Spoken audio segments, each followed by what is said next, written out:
How are you this morning? Are you happy today? Miss hope all of us stay happy and healthy. Do you miss studying in school?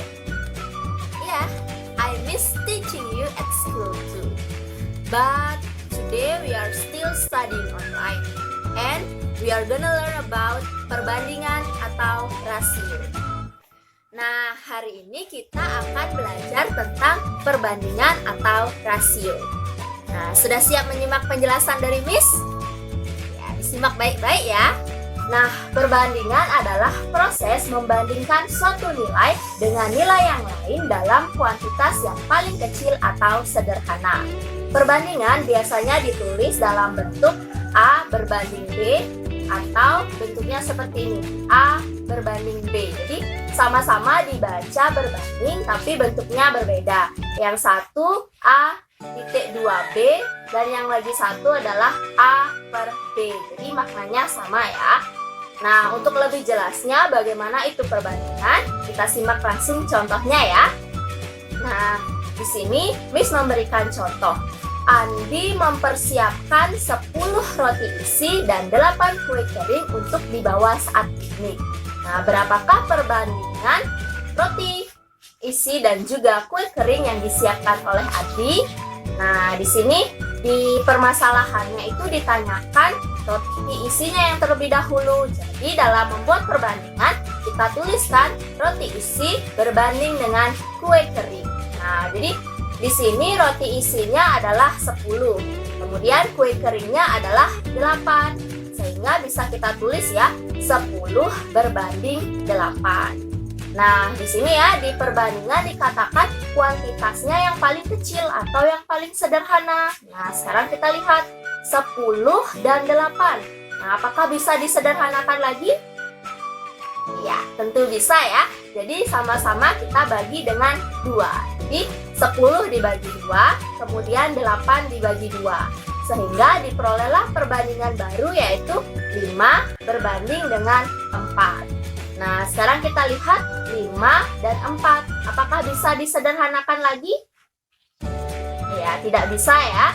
Sehingga perbandingan banyak roti isi dan kue kering yang disiapkan oleh Andi adalah 5 berbanding 4.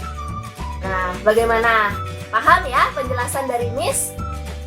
Nah, di sini ada perbandingan kuantitas sejenis. Nah, biasanya dalam perbandingan kuantitas sejenis ini diketahui misalkan perbandingan A dan B, kemudian diketahui banyak A, yang ditanyakan adalah B ataupun sebaliknya.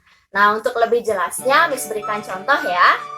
Nah, contohnya perbandingan laki-laki dan perempuan di suatu kelas adalah 3 berbanding 2. Nah, banyak siswa perempuan adalah 20 orang. Berapakah siswa laki-lakinya? Nah, bisa dilihat ya, di sini perbandingannya adalah laki-laki dan perempuan.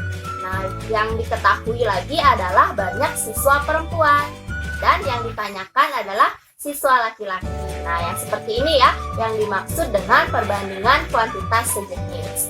Nah, bisa dilihat dalam perbandingan ini, laki-laki disebutkan terlebih dahulu dibandingkan dengan perempuan. Sehingga dalam perbandingan ini, nilai perbandingan laki-laki adalah 3 dan nilai perbandingan perempuan adalah 2. Nah, bagaimanakah penyelesaian masalah ini? Nah, jadi banyak laki-laki itu bisa kita peroleh dengan mengalihkan perbandingan dengan banyak perempuan.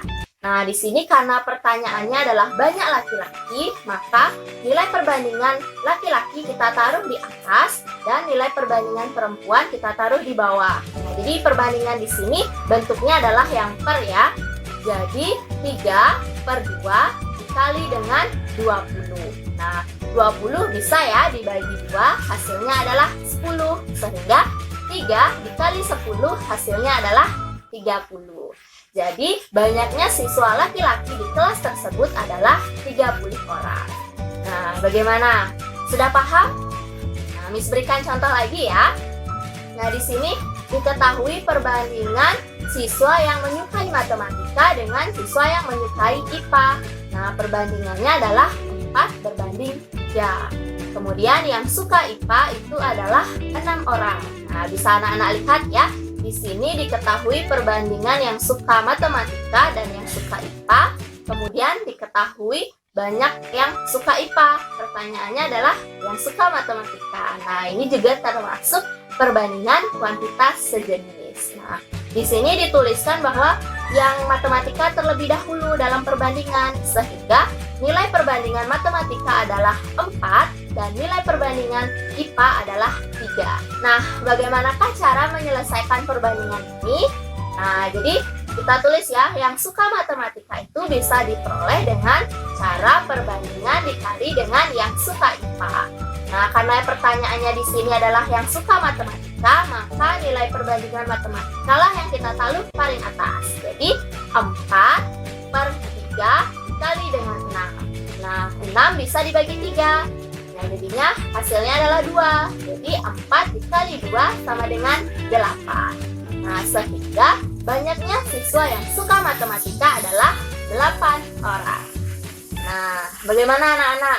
Sudah paham tentang perbandingan kuantitas sejenis? Ya, kalau begitu Miss lanjut ya. Nah, kegiatan kita hari ini adalah let's practice. Nah, di sini ada 1, 2, 3, dan 4 permasalahan terkait perbandingan atau rasio. Nah, permasalahan ini anak-anak buat di buku, kemudian hasilnya difoto dan kirimkan ke wali anak-anak ya. Nah, demikianlah pembelajaran kita hari ini tentang perbandingan atau rasio. Jika ada hal yang kurang dipahami, bisa bertanya pada Miss ya.